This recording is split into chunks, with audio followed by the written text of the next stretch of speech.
예수께서 사두개인들로 대답할 수 없게 하셨다 함을 바리새인들이 듣고 모였는데 그 중에 한 율법사가 예수를 시험하여 묻되 선생님, 율법 중에서 어느 계명이 크니이까? 내 마음을 다하고 목숨을 다하고 뜻을 다하여 주 너희 하나님을 사랑하라 하셨으니 이것이 크고 첫째 되는 계명이요 둘째도 그와 같으니 내 이웃을 내 자신같이 사랑하라 하셨으니 이 두 계명이 온 율법과 선지자의 강령이니라. 그들이 사도의 가르침을 받아 서로 교제하고 떡을 떼며 오로지 기도하기를 힘쓰니라.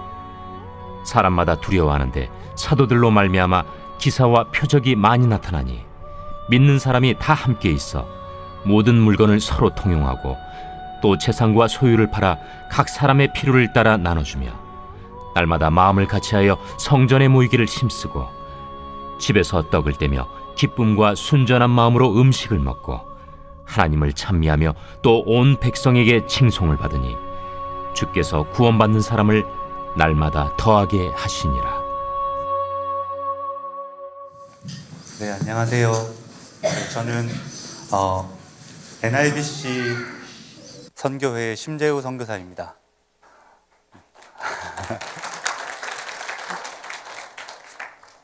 네, 제가 태국에서 지금 12년째 사역하고 있는데요.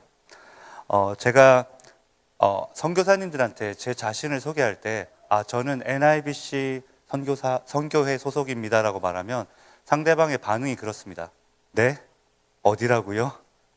네, 그렇습니다. 저희는 굉장히 작고 영세한 조그만 단체입니다. 그리고 대부분이 한동대 출신 그 학생들이 이제 선교를 나가면서 이제 선교사가 되고 그러다 보니까 단체가 된 조그만 단체입니다. 근데 이 NIBC를 설명하려면 굉장히 길게 많은 것들을 끌어와야 됩니다. 첫 번째는 갈라디아서 2장 20절 말씀을 끌고 들어와야 됩니다. 이 NIBC는요, 그 갈라디아서 2장 20절의 킹 제임스 버전에 보면은 Not I but Christ라고 되어 있습니다. 그래서 그 약자를 따서 NIBC입니다. 그래서 그런즉 이제 우리가 사는 것이 아니고 오직 내 안에 그리스도께서 사시는 것들을 원하는 사람들이 정말 선교를 하려고 모인 단체입니다라고 이야기해야 됩니다. 그리고 또한 한동대를 끌고 들어와야 됩니다. 저희는 한동대 출신 졸업생들입니다. 이렇게 말하면 상대방들이 그제서야 그런 곳이군요 라고 말을 하면서 이제 뭔가 당신이 어떤 사람인지 알겠습니다라는 표정으로 저희를 이제 바라보기 시작합니다. 그리고 그분들의 눈빛에는 이런 눈빛이 있었던 것 같습니다. 정말 힘드시겠어요. 왜냐하면 저희가 갈라디아서 2장 20절을 얘기하면 그분들의 표정이 그 힘든 이름을 등에 짊어지고 가시는 겁니까? 라는 표정으로 저희를 바라보는 것 같았습니다. 실제로 저는 이 말씀이 사실 저한테 너무나도 어려운 사람입니다. 한 장만 넘겨주시겠어요? 네. 왜냐하면 이게 저희 가족 사진인데요. 저희 아내 가운데 김신혜 선교사 그리고 예준의 요엘이 마라입니다. 왜냐하면 이 예수님께서 저희들에게 주신 그 계명, 아까 저희가 처음에 읽었잖아요. 하나님 사랑, 이웃 사랑. 다른 분도 아니고 예수님께서 저희에게 직접 그 계명을 주셨는데 저는 그 계명이 너무나도 힘든 거였습니다. 저는 아내를 1년간 쫓아다녔습니다. 저희 아내가 굉장히 도도하셨습니다. 1년을 쫓아다닌 끝에 겨우 이제 교제를 시작하게 됐습니다. 저는 아내를 제가 정말로 사랑한다고 생각했습니다. 왜냐하면 1년을 쫓아다니면서 정말 별거 다 해봤습니다. 근데 아내랑 결혼하고 이제 같이 살아가게 되는데 제가 아내를 그렇게 사랑하는가라는 질문에 도달하게 됐습니다. 근데 그 사건은 굉장히 어려운 사건이 아니라 쉬운 사건이었습니다. 태국에 있는 저희 집은 3층짜리 집입니다. 3층짜리 집이 좋은 집이 아니고 태국은 다 3층짜리, 2층짜리 집입니다. 3층짜리 집에 살고 저희 집 부엌은 1층에 있고요. 침실은 3층에 있습니다. 어느 날 제가 샤워를 하고 이제 정말 다 옷 갈아입고 잘 준비를 하고 이제 아내랑 침대에 누웠습니다. 그런데 아내가 너무 사랑스러워 보이는 거예요. 그래서 제가 이런 얘기를 합니다. 여보, 나는 정말 당신을 향해 차가 쌩 달려올 때 여보를 밀고 내가 죽을 수 있을 것 같아. 이런 멋진 말을 제가 아내한테 했습니다. 근데 아내 그때 첫 마디가 그거였습니다. 오빠, 근데 나 목마른데 물 좀. 예, 그런 멋진 사랑의 고백을 했는데 상대방의 대답이 물 좀이었습니다. 근데 여러분 방금 설명해서 아시겠지만 물을 뜨려면 어떻게 되죠? 1층까지 걸어 내려가서 물을 떠서 다시 3층까지 걸어 올라와야 되는 겁니다. 다 자려고 누웠는데, 정말 몸도 너무 뽀송뽀송하고 좋은데, 그때 제 안에 그런 마음이 드는 겁니다. 여보를 위해 죽을 수는 있을 것 같은데 물은 못 떠오겠어.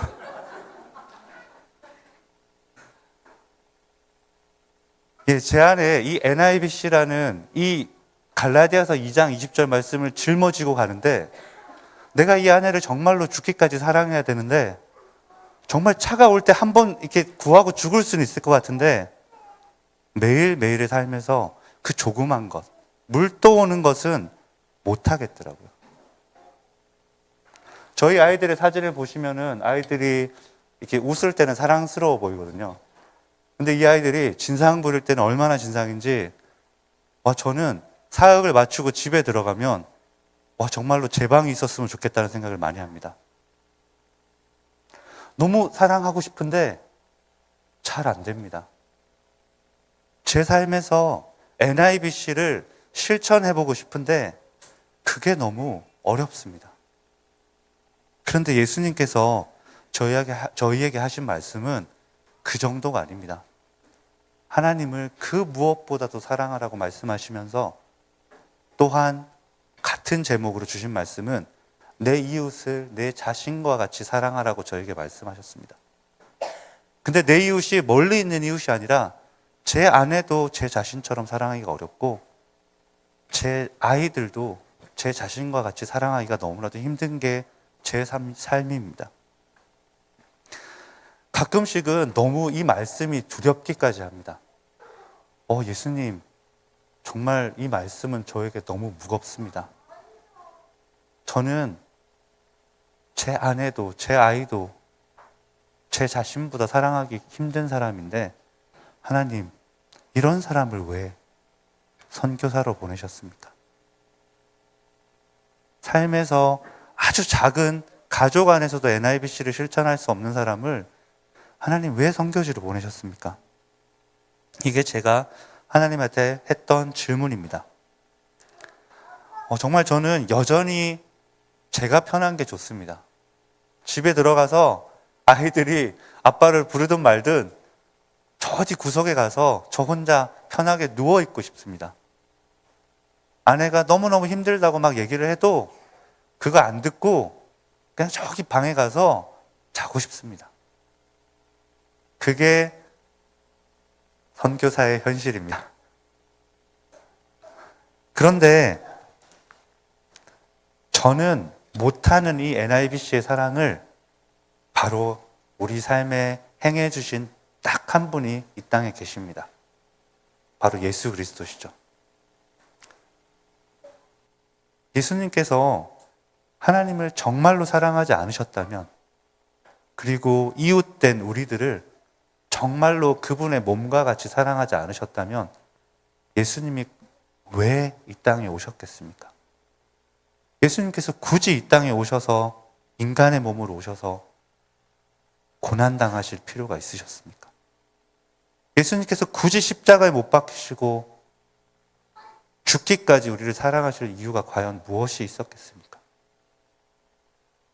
저는 못하는데 그거를 완벽하게 행하신 분이 계시기 때문에 저는 오늘도 이 NIBC를 실천하기 위해서 예수님을 의지하려고 애를 쓰고 있습니다. 제가 잘해서 선교지에 가 있는 건 아닌 것 같고요. 제가 못하지만 매일매일 그걸 행하려고 정말 넘어져도 오늘 넘어지면 내일 또 그걸 해보려고 하는 그 마음 때문에 하나님께서 저를 선교지로 보내신 것 같습니다.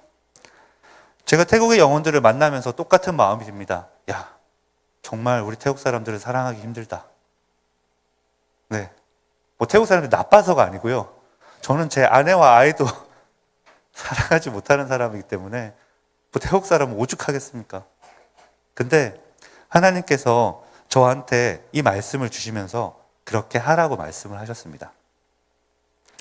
그리고 성경을 읽는데 사도행전 2장 42절 47절 말씀이 제 안에 들어왔습니다. 같이 읽진 않았으니까 제가 읽겠습니다.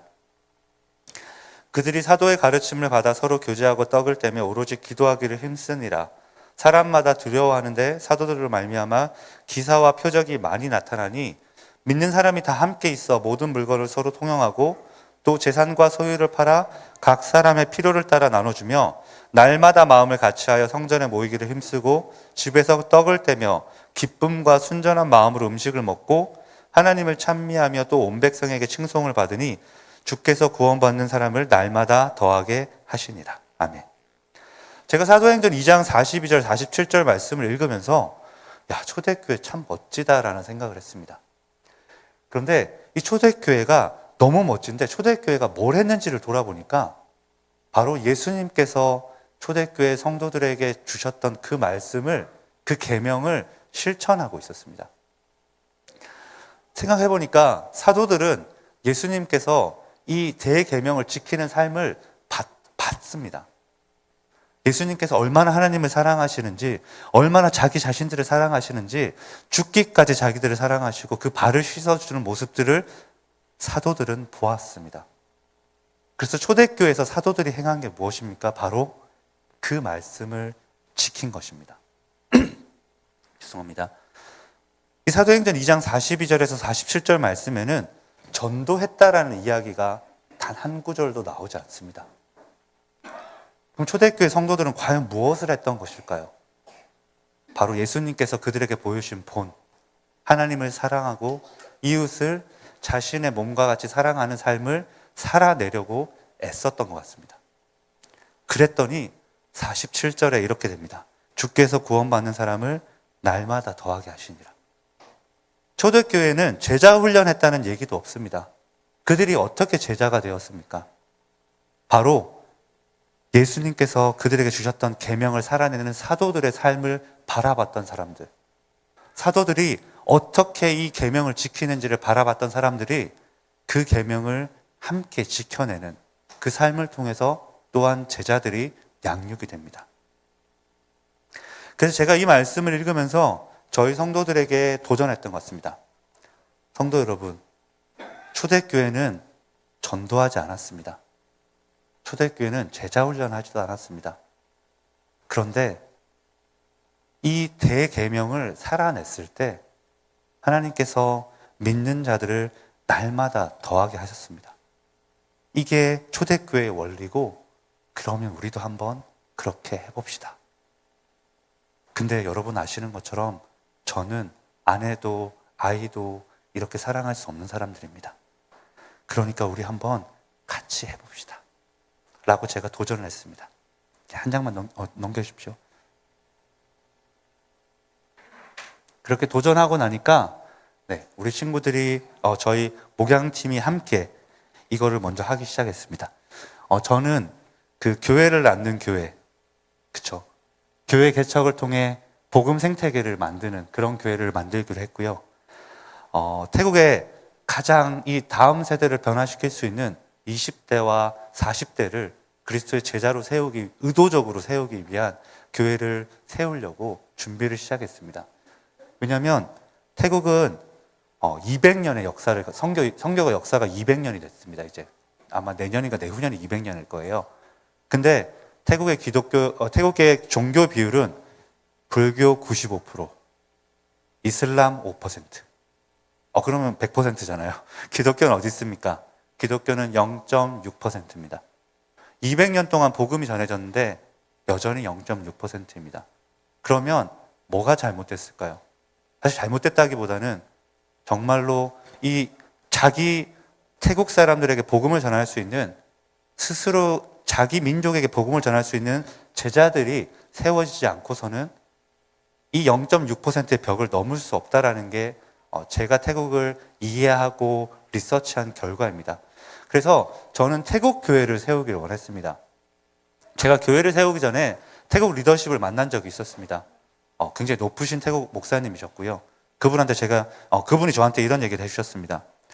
선교사님, 태국에는 두 가지 종류의 교회가 있습니다. 첫 번째는 태국 교회고 두 번째는 선교사의 교회입니다. 제가 그 얘기를 들었는데 궁금합니다. 목사님, 태국 교회는 뭐고 선교사의 교회는 뭡니까? 태국 교회는 태국의 복음화를 위해서 함께 노력하고 협력하고 애쓰는 교회들입니다. 질문이 생기죠. 그럼 선교사의 교회는 뭡니까? 선교사의 교회는 선교사가 자기 사역하는 교회입니다. 라고 이야기를 해주셨습니다. 그 얘기를 듣는데 너무 부끄러웠습니다. 왜냐하면 선교사들이 정말로 태국 교회의 복음화를 위해서 우리가 함께 애쓰고 힘쓰는 것인지, 아니면 내가 세운 이 교회, 내가 지켜야 할 이 양들만을 위해서 애쓰고 있는 것인지 저도 제 자신을 돌아보게 됐고, 정말로 제가 교회를 세워야 한다면 선교사의 교회가 아니라 태국 교회를 세우고 싶었습니다. 태국 교회를 세우려면 어떻게 해야 될지를 굉장히 고민을 많이 했습니다. 그랬는데 제가 깨달은 건 선교사는 목사가 아니라는 것이었습니다. 선교사가 교회를 세우고 거기서 뼈를 묻으면서 끝까지 목회를 하면 이 교회는 태국 교회가 될 수 없다는 사실을 좀 발견하게 됐습니다. 그래서 제가 세운 계획은 태국 전도사님과 함께 교회를 세우되 이 리더십을 가장 앞선에 세워주고 저는 최대한 빨리 나가는 거였습니다. 세례 요한처럼 그는 흥하여야 하고 나는 쇠하여야 하리라. 그것처럼 선교사지만 교회가 세워지면 최대한 빨리 제가 다른 곳으로 가는 것이 이 교회가 태국 교회가 되는 길이겠구나라고 생각해서 제가 처음에 시작할 때 전도사님, 저는 5년만 함께 하겠습니다. 5년이 지나고 나면 저는 다음 교회를 개척하면서 그 교회로 빨리 가겠습니다. 라고 얘기하고 저희가 교회를 시작하게 됐습니다. 그랬더니 저희 전도사님과 저희가 팀으로 교회를 개척하게 됐습니다. 일단 먼저 넘기겠습니다. 한 장 더. 저희 교회 비전이 태국 사회와 세계를 변화시키는 교회들을 개척하기 위해 예수 그리스도의 진정한 제자를 양육하는 그런 교회가 되기로 저희가 소망을 했습니다. 꿈이 크죠? 0.6%밖에 안 되는데 태국 사회뿐만 아니라 세계를 변화시켰다고 저희가 비전을 세웠습니다. 넘겨주십시오. 네, 여기 나오는 요 세 가정이 저희 목양팀입니다. 미국 선교사 한 가정, 저희 가정, 그리고 태국 전사님 한 가정, 세 가정이 태국 교회를 세우기 위해서 마음을 모았습니다. 이 가정 중에서 제가 나이가 제일 많습니다. 아니요, 저희 교회에서 제가 나이가 최고령입니다. 네, 제가 이렇게 딱 보셔도 한 30대로 보이시잖아요. 네. 제가 최고령이고 저 혼자 목사입니다. 그러니까 이 팀에서 제가 이 팀을 세우려면 어떻게 해야 되는지를 제가 많이 고민했습니다. 바로 NIBC죠. 제가 없어야 됩니다. 그래서 저는 이 팀에서 가능하면 말을 적게 합니다. 뭔가 결정해야 됐을 때 제안을 절대 하지 않습니다. 왜냐하면 그런 거 영화에서 보셨잖아요. 야, 여기 오늘 있는 거 다 먹어. 나는 짜장면. 그러면 짜장면 이상이 나올 수가 없죠. 그래서 저는 이 팀에서 항상 적게 얘기하고 마지막에 이야기합니다. 그리고 제 생각과 다를지라도 우리 태국 전사님이 얘기한 것이 성경과 어긋나지 않는다면 무조건 그렇게 합니다. 왜냐하면 이 교회는 태국 교회가 되어야 되기 때문입니다. 제가 목사라고, 제가 연장자라고 얘기하기 시작하면 이 교회는 또한 또 하나의 선교사의 교회가 될 수밖에 없습니다. 그래서 저희 세 가정이 8개월 정도 팀빌딩을 했습니다. 팀빌딩은 저희 집에서 주로 이루어졌습니다. 왜냐하면 먹지 않고서는 팀이 될 수가 없습니다. 먹지 않고서는 한 가족이 될 수가 없습니다. 저희 가정까지 세 가정에게 제가 처음에 제안을 했습니다. 우리가 정말 어떤 멋진 교회를 세우지 않아도 충분할 것 같습니다. 우리 리더십 세 가정이 한 몸이 된다면, 우리 리더십 세 가정이 정말로 한 공동체가 되어서 이 세 가정이 교회가 된다면 어쩌면 그걸로 충분할 수 있겠습니다. 정말 우리 세 가정이 한 몸이 되어 봅시다. 그래서 저희 집에서 매일 아내가 해주는 밥을 먹으며 미팅을 했습니다. 왜냐하면 새 가정, 새 문화, 새 언어기 때문에 다 생각이 다릅니다. 교회라고 말했을 때 그 교회의 컨셉이 다 틀립니다. 제자훈련이라고 얘기할 때 제자훈련 컨셉이 다 틀립니다. 그래서 얘기합니다. 선교사님이 생각하시는 교회 개척은 뭡니까?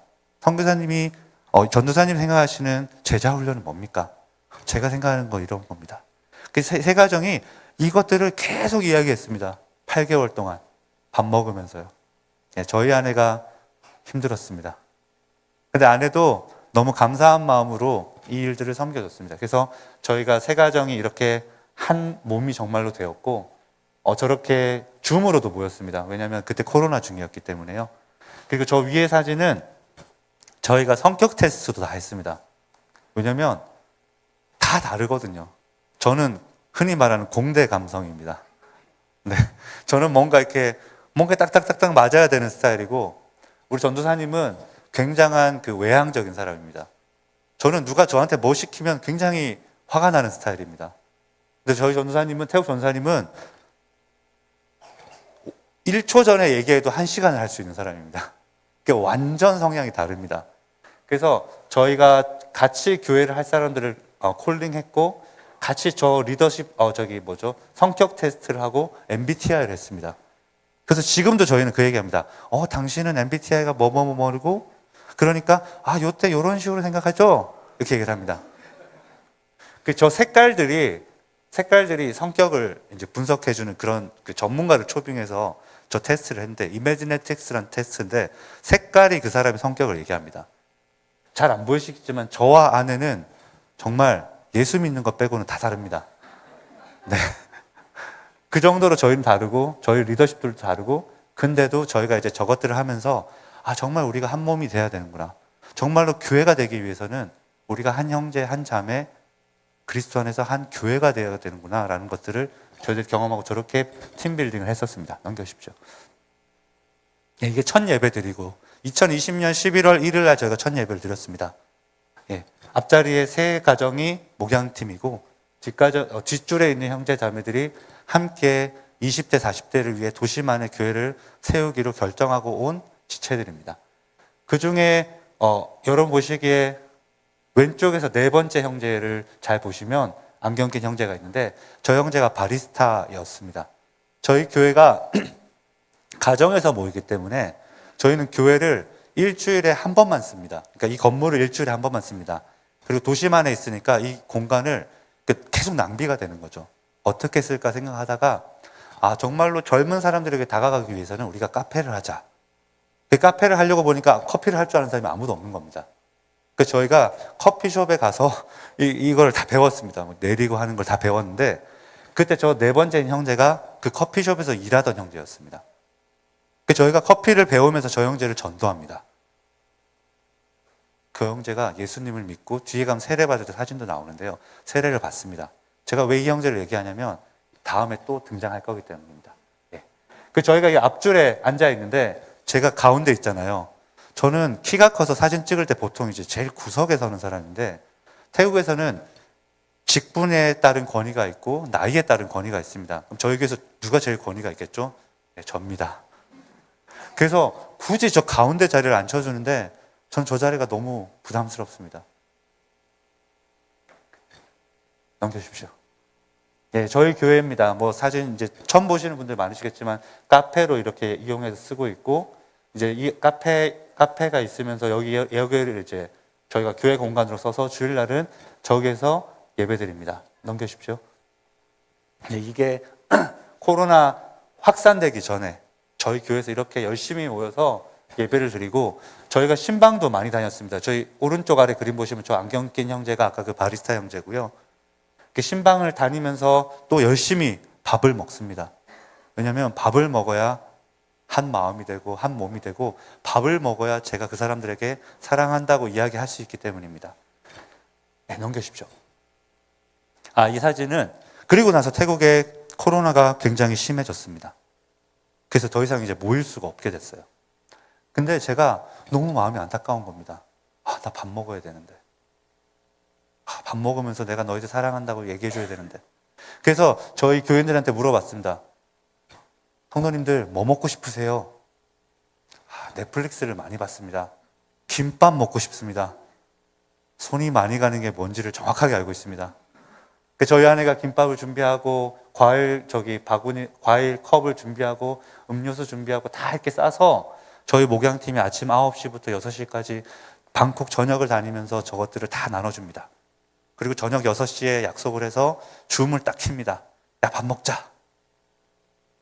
그래서 저녁 6시에 줌에서 서로 모니터를 바라보면서 밥을 먹었습니다. 왜요? 저희는 한 몸이 돼야 되기 때문입니다.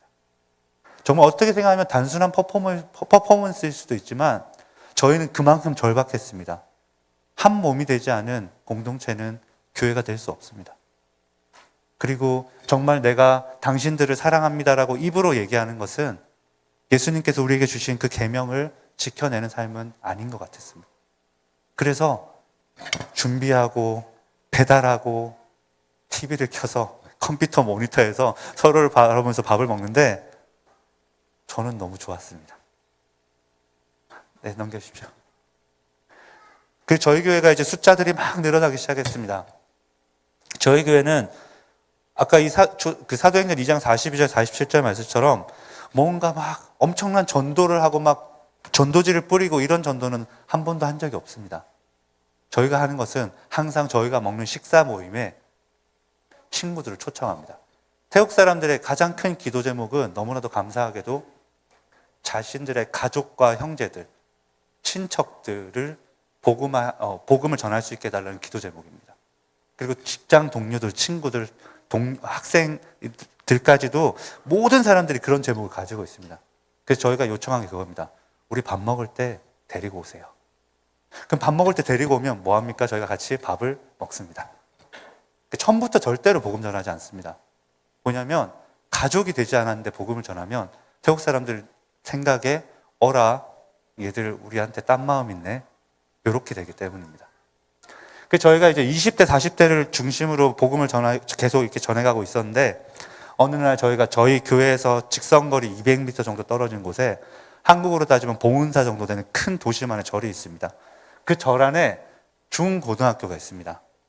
태국은 모든 커뮤니티의 중심이 절입니다. 그리고 절 안에는 학교가 있습니다. 이 친구들은 절에서 태어나서 절에서 죽는 사람들입니다. 그래서 이 친구들에게 복음을 전하기 위해서 저희가 이 중고등학교를 방문합니다. 넘겨주십시오. 방문을 해서 저희들이 소개합니다. 얘들아, 우리 그 예수님 믿는 크리스찬 형, 누나, 오빠야. 근데 저기 근처에 우리 카페가 있는데 카페 가서 우리가 아이스 코코아도 주고 커피도 주고 같이 갈래? 우리 보드게임도 많다. 이랬더니 이 친구들이 좋아요 오는 거예요. 처음에 한 4-5명이 왔습니다. 근데 재밌으니까 자꾸 음료수 주고 이러니까 친구들을 불러옵니다. 그래서 막 20명씩 옵니다. 그래서 저희가 그 친구들이랑 5개월 정도를 교제를 했습니다. 그리고 그 부활절이 됐을 때 저희가 부활절 그 파티를 준비를 했습니다. 얘들아, 우리 부활절 파티하자. 그때 친구들을 막 데리고 옵니다. 한 30-40명이 온 것 같아요. 그래서 저희가 그날 복음을 전했습니다. 그랬더니 이 그림에 동그라미 친 친구들 6명이 자기들이 예수님 믿겠답니다. 예수님 영접한 거예요. 근데 저희 아까 제가 타겟팅이 누구라고 그랬죠? 20에서 40대. 저희는 고등부가 없습니다. 이 친구들한테 얘기를 했습니다. 얘들아, 우리가 고등부가 없다. 미안하게. 근데 저기 교회는 고등부가 있으니까 그쪽 교회로 가라. 근데 이 친구들이 얘기합니다. 여기가 좋습니다. 저희가 어떻게 했겠습니까? 고등부를 만들었죠. 고등부를 이 6명을 데리고 처음에 시작을 합니다. 이 고등부는 굉장히 재밌습니다. 막 카페 투어 다니고, 셀 그룹 모임이 카페 투어 다니고, 맛있는 거 먹으러 다니고, 지금 여기에 이 마스크 낀 양쪽 형제 자매가 신혼부부인데, 요 형제네 집에 가서 고기 구워 먹고 막 재밌게 놉니다. 저는 이 친구들이랑 얘기해 보니까, 저는 안 된다는 걸 깨달았습니다. 저는 벌써 세대차가 나고요. 거기다가 외국인이고요. 이 친구들은 저랑 얘기할 때 이렇게 게임하면서 얘기합니다. 제가 얘기하면은, 네? 막 이런 식입니다. 제가 속에 열불이 나더라고요. 그럼 지금. 근데 이 친구들은 그런 친구들이라, 제가 여기 가면 안 된다는 걸 제가 깨달았습니다. 그래서 할 수 있는 게 뭡니까? 밥을 사는 거죠. 얘들아, 와, 밥 사줄게. 밥만 사주면 이 친구들이 저를 그렇게 좋아합니다. 네, 밥만 사줄 때 좋아합니다. 다른 걸 굳이 하지 않아야 됩니다. 그래서 이 친구들이 그리스도 안으로 들어오고 또한 그 친구들을 또한 초청합니다. 넘겨주십시오. 네, 그래서 저희 교회가 2년 만에 첫 세례식을 하게 됐습니다. 태국은 교단과 상관없이 침례를 합니다. 근데 그때 11명이 침례를 받게 됐습니다. 근데 감사한 것은 저희 교회를 통해서 처음 복음 듣고 처음 예수 믿고 양육받은 사람이 이 중에 9명입니다. 그리고 아까 그 고등학생들 중에 5명이 침례를 받았습니다. 넘겨주십시오. 예. 그 수영장에서 이렇게 빌려가지고 침례를 하는데 저는 세례를 받았습니다. 그래서 제가 그 받은 세례 경험은 머리에 이렇게 물이 띵 뿌려지는 거였는데 정말 저는 침례를 해본 적도 없고 받아본 적도 없는데 전화에 가서 제가 침례를 하는데 정말 그 여러분 보시기에 왼쪽 윗그림 보시면은 이 자매가 손을 들고 있죠. 저희가 이 사람들을 정말 이렇게 물속에 넣습니다.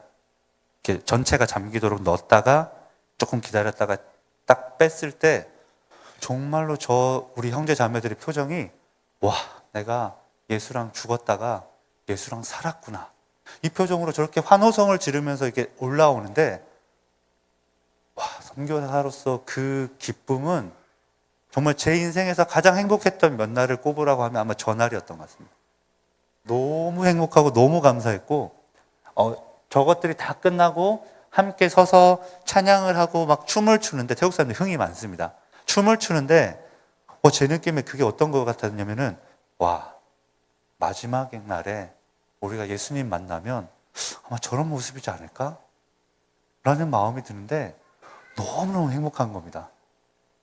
네, 넘겨주십시오. 지금은 이게 2주년 때입니다. 2주년 때고 저쪽은 뭐 캐롤링하고 성탄절 예배 드리고 막 하는 건데 저희 사진들은 보시면 대부분 이렇게 막 좀 사진들이 지저분합니다. 왜냐하면 다 먹고 나서 사진을 찍거든요.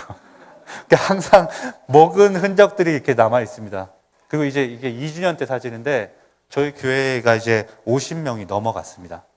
그러니까 교회 공간이 좁아졌습니다. 네, 넘겨주십시오. 예, 이거는 크리스마스 때 그 마을에 저희 그 목양팀 중에 한 가정이 저기 마을에서 그 학원 사역을 하고 있습니다.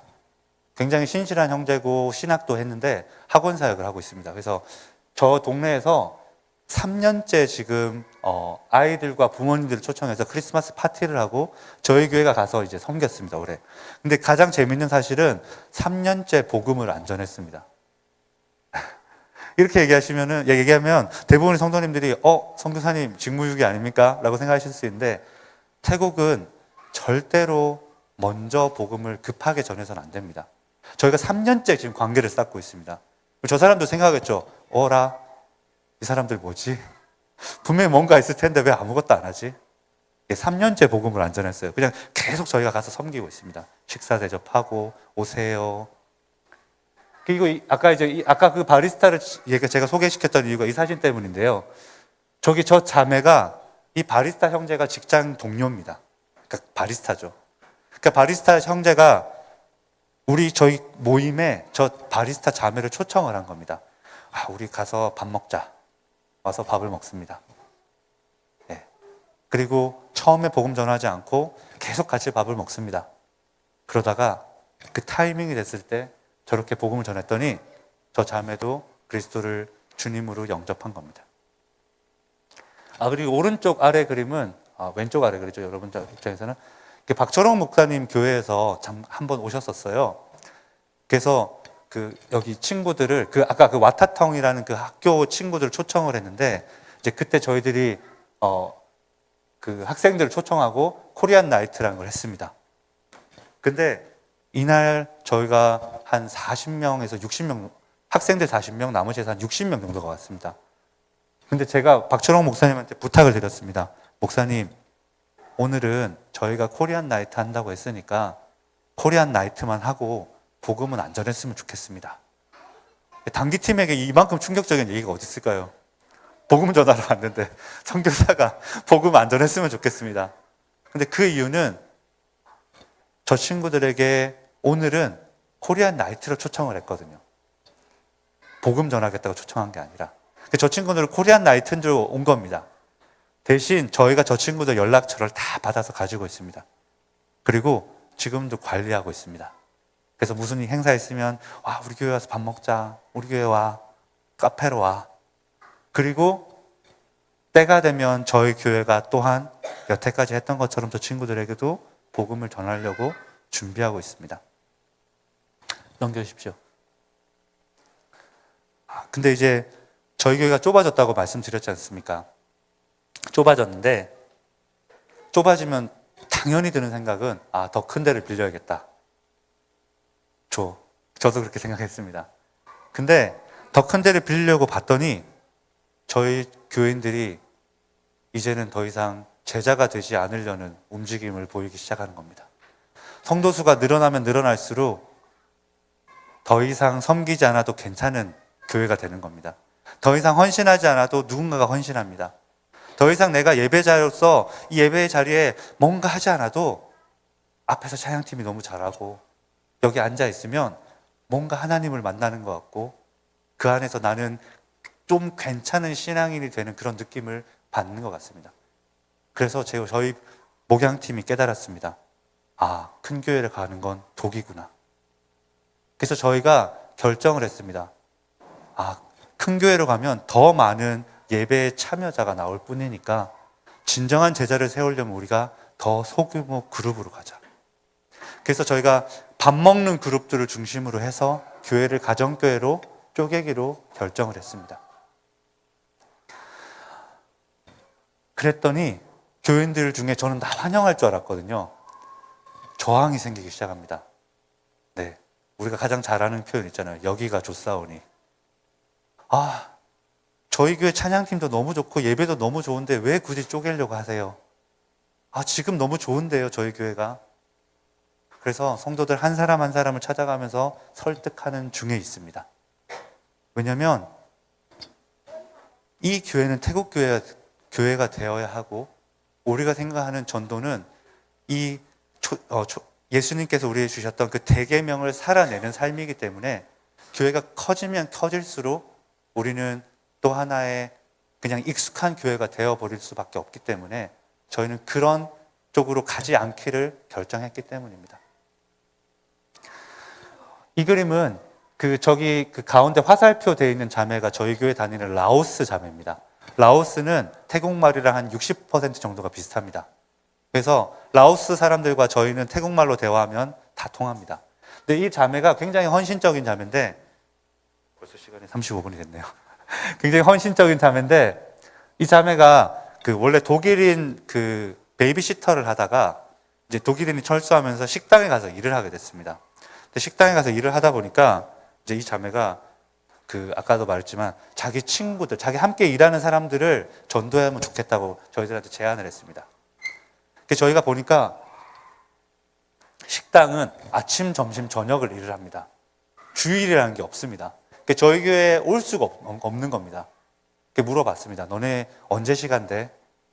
그랬더니 화요일 밤 9시 반이 괜찮답니다.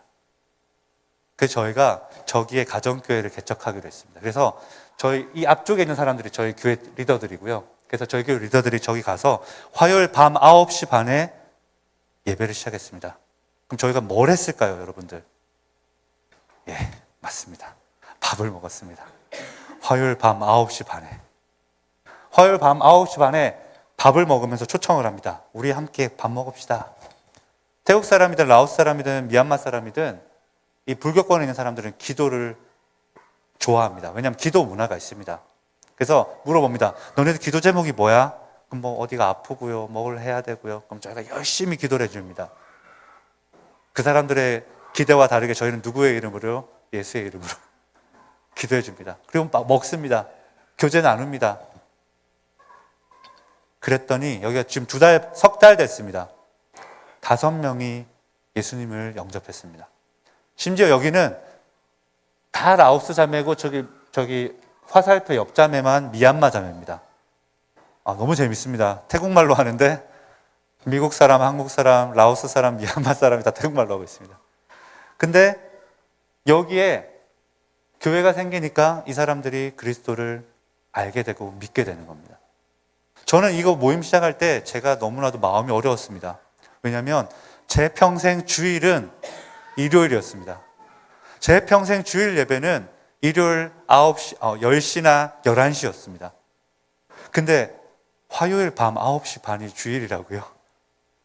와, 저는 그때 제가 깨달았습니다. 아, 내가 바리새인이구나. 예수님은 분명히 말씀하셨습니다. 사람이 안식일을 위해 있는 것이 아니라 안식일이 사람을 위해 있는 거라고. 그럼 여기에 안식일이 화요일 밤 9시 반에 이 사람들을 위해 당연히 있어야 되는 거죠. 근데 저는 율법을 지키려고 했던 겁니다. 근데 이 모임을 하면서 제가 깨달은 건, 아, 어느 날이 중요한 게 아니구나. 어느 시간이 중요한 게 아니구나. 영혼을 구하기 위해서는 영혼들이 있는 곳으로 가야 되는 거구나. 넘겨주십시오. 지금 이 모임은 너무 잘 되고 있어요. 이쪽 그림 보시면은 지금 또 뭐 밤에 피자도 먹고 치킨도 먹고, 네, 진짜 먹다가 영혼들이 막 늘어나고 있습니다. 이게 지금 이제 저희 가정교회를 이제 저희 커피숍에서 하는 겁니다. 근데 가정교회를 하자 그랬더니 이제 질문들이 생깁니다. 저희 가정교회를 해보려고 했더니까 저희 가정교회 하는 모임에는 찬양 인도자가 없습니다. 그런 얘기를 하는 거예요. 들어보니까 일리가 있습니다. 찬양 인도자가 없네. 그때 어떤 때는 이렇게 얘기합니다. 저희는 악기를 하는 사람이 없습니다. 어떻게 해야 되죠? 저희가 고민하다가, 그럼 이렇게 합시다. 우리 유튜브를 틀어놓고 합시다. 유튜브 2곡을 선곡해서 유튜브를 틀어놓고 찬양을 열심히 하는 겁니다. 중요한 거는 찬양 인도자가 있느냐 없느냐가 아니라 그 자리에 유튜브를 틀어놓고 하든 뭘 틀어놓고 하든 하나님이 계시냐 안 계시냐기 때문에 우리 그렇게 예배합시다. 그래서 저희가 찬양팀을 다 없앴습니다. 그리고 원래는 여기처럼 이렇게 회중석, 여기 찬양팀, 뭐 설교자 이렇게 있었는데 지금은 이렇게 동그랗게 둘러앉아서 예배를 드립니다. 저희의 마음은 그렇습니다. 우리 함께 그 누구도 아니라 하나님을 바라봅시다. 그래서 동그랗게 예배를 드립니다. 그랬더니 여러 사람들이 막 싫어하는 사람도 있습니다. 저희 찬양팀 참 좋았는데요. 저희 악기도 잘하는 사람 너무 많습니다. 너무 좋은데요. 왜 굳이 이렇게 했을까요? 저희가 정말로 영혼을 얻기 위해서라면 저희는 그 무엇이든 할 준비가 되어 있기 때문입니다. 정말로 사도행전 2장 42절 47절 말씀이 저희가 이 대계명의 삶을 살아낼 때 정말 태국 땅에서 이렇게 이루어진 것들을 저희는 목격을 했습니다. 정말로 태국의 200년의 역사 동안 0.6% 크리스찬이 있었지만 저희 교회는 2년 반 만에 3배가 됐습니다. 근데 제가 처음에 말씀드렸지만 제가 누굽니까? 물도 못 떠오는 사람 아닙니까? 제 아이들도 제 아내도 사랑할 수 없는 사람 아닙니까? 근데 하나님께서 일하시니까 이런 놀라운 역사들이 태국에서 지금 일어나고 있는 겁니다. 저는 이 교회가 이만큼 성장하기까지 제가 한 게 진짜 아무것도 없는 것 같습니다. 누가 저에게 물어봅니다. 선교사님 그동안 뭐 하셨습니까? 네, 밥 먹었습니다. 정말로 밥 먹기 위해 죽을 힘을 다했습니다. 근데 그거 외에는 제가 뭘 한지 모르겠습니다.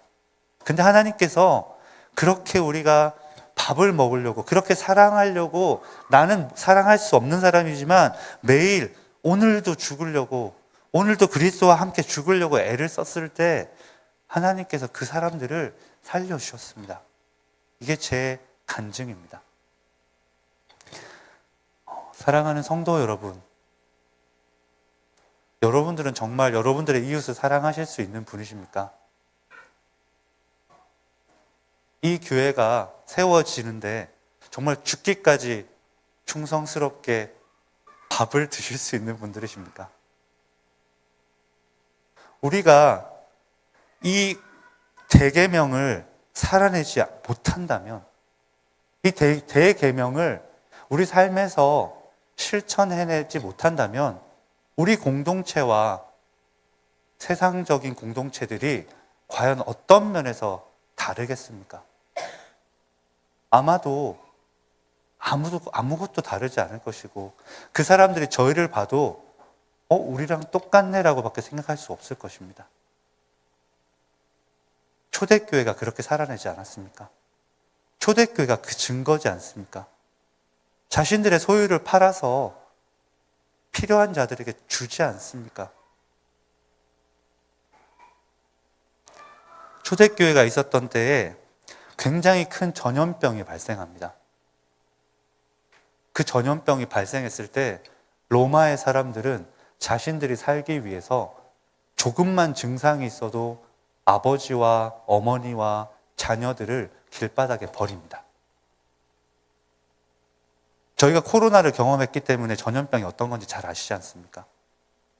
근데 그 길거리에 환자들이 넘쳐나는 그때 누가 그들을 돌봤는지 여러분 짐작이 되시죠? 바로 이 초대교회 성도들이었습니다. 초대교회 성도들이 이 말씀을 살아냈기 때문에 그들을 향해 나아갑니다. 가서 물과 먹을 것을 주고 그들을 정성껏 간호합니다.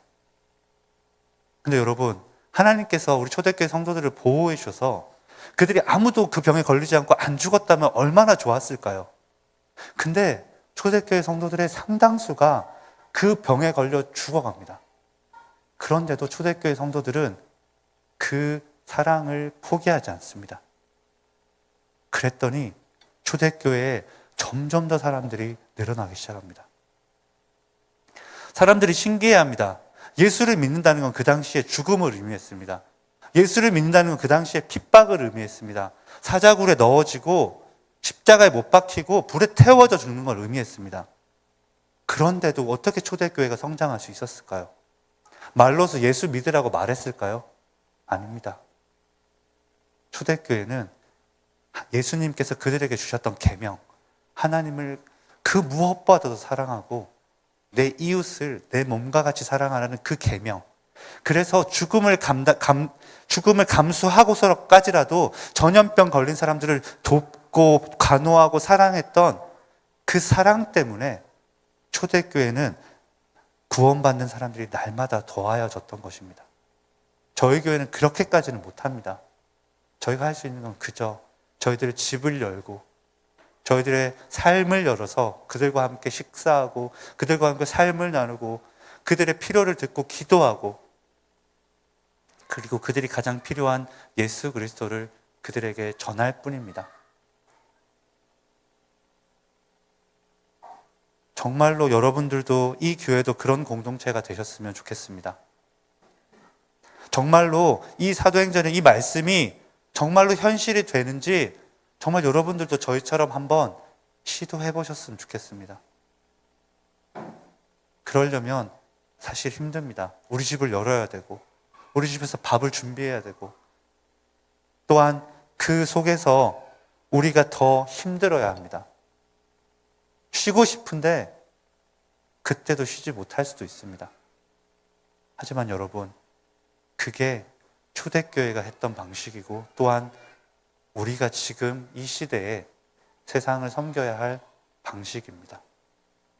사랑 없이는 그 무엇도 변하지 않습니다. 죽기까지 사랑하신 예수 그리스도의 사랑 때문에 여러분들이 다 지금 이 자리에 앉아 계신 거지 않습니까? 우리가 그들을 사랑하지 않는다면 그들이 어찌 그리스도를 볼 수 있겠습니까? 여러분들의 삶을 통해서 그리스도가 증거되기를 정말로 축복합니다. 함께 기도하겠습니다.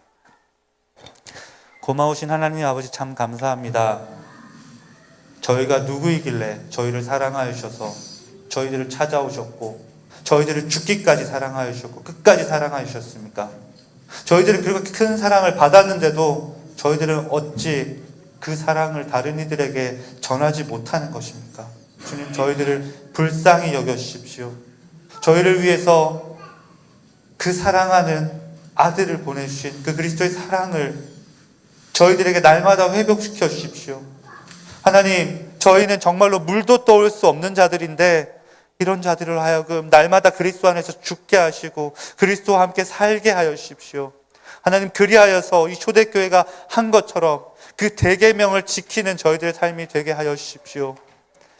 날마다 마음을 같이 하고 성전에 모이기를 힘쓰고 집에서 떡을 떼고 기쁨과 순전한 마음으로 음식을 먹으며 하나님을 찬미하며, 그리하여서 저희들의 삶에서, 저희들의 가정에서, 저희들이 있는 직장에서, 그리고 이 교회에서 주께서 구원받는 사람을 날마다 더하게 하시는 그 역사들을 저희들이 보게 하여 주십시오. 하나님, 저희로 하여금 사랑하게 하여 주십시오. 저희로 하여금 하나님을 가장 사랑하고 또한 이웃을 우리의 몸과 같이 사랑하는 그런 공동체 되게 하여 주십시오. 하나님, 저희는 할 수 없습니다. 그래서 저희들에겐 그리스도가 필요합니다. 그리스도의 사랑으로 날마다 덧입혀 주십시오.